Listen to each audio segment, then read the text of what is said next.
പുതിയ DGP-യെ തീരുമാനിക്കാനുള്ള അവകാശം ഗവൺമെന്റിൻ്റെതാണ്.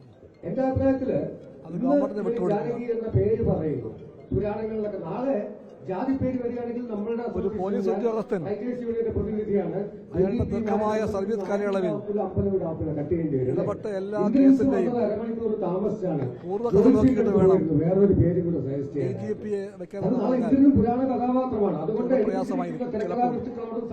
പക്ഷെ രാഷ്ട്രീയമായി ആശയപരമായി ഏത് മതത്തിന്റെ പ്രതിപക്ഷ ഗവൺമെന്റിന്റെ നയങ്ങളോടും നിലപാടിനോടും തോപ്പിക്കാൻ യോജിക്കാനാകാത്ത ഒരു കാര്യം ആലോചിക്കുക. ആശയങ്ങളും പ്രവൃത്തിയും ചെയ്ത ആളാണെങ്കിൽ അത് വേറൊരു കാര്യമാണ്.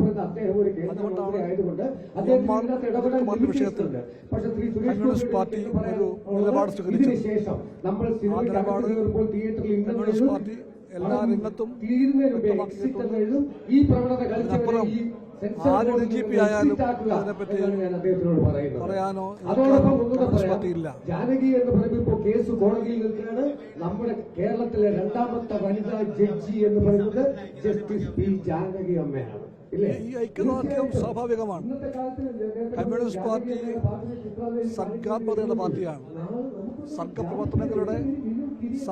സർഗപ്രവർത്തകരുടെ കൂടെയേ കമ്മ്യൂണിസ്റ്റ് പാർട്ടി എന്നും നിന്നിട്ടുള്ളൂ.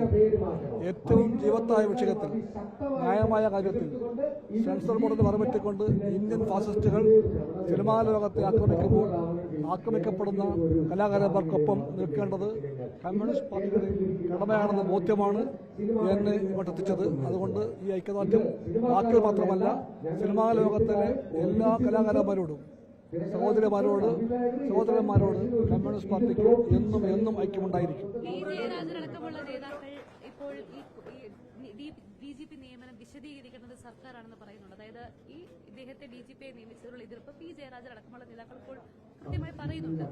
ആ എതിർപ്പ് സർക്കാർ കാണേണ്ടതല്ലേ? അതിനപ്പുറം എനിക്ക് പറയാനില്ല. സർക്കാരിന്റെ കാര്യം സർക്കാർ പറയട്ടെ. ഞാൻ പറഞ്ഞല്ലോ, CPI നിലപാട് അജിത് കുമാറിന്റെ വിഷയം. MR അജിത് കുമാറിന്റെ പേര് ഒരു ഘട്ടത്തിൽ സജീവമായിട്ട് രംഗത്തുണ്ടായിരുന്നു. അന്ന് CPI സകാരണമായി നിലപാട് വ്യക്തമായി പറഞ്ഞിട്ടുണ്ട്. അതിനപ്പുറം ഈ വിഷയത്തിൽ ഒരു പോലീസ് ഉദ്യോഗസ്ഥൻ സർവീസ് കാലയളവിൽ അയാൾ ഒരുപാട് കേസുകളിൽ ഇടപെട്ട് കാണും. ആ കേസുകളിൽ അയാളുടെ പങ്കാളിത്തത്തിന്റെ അളവോ ആഴവോ എനിക്കറിയില്ല.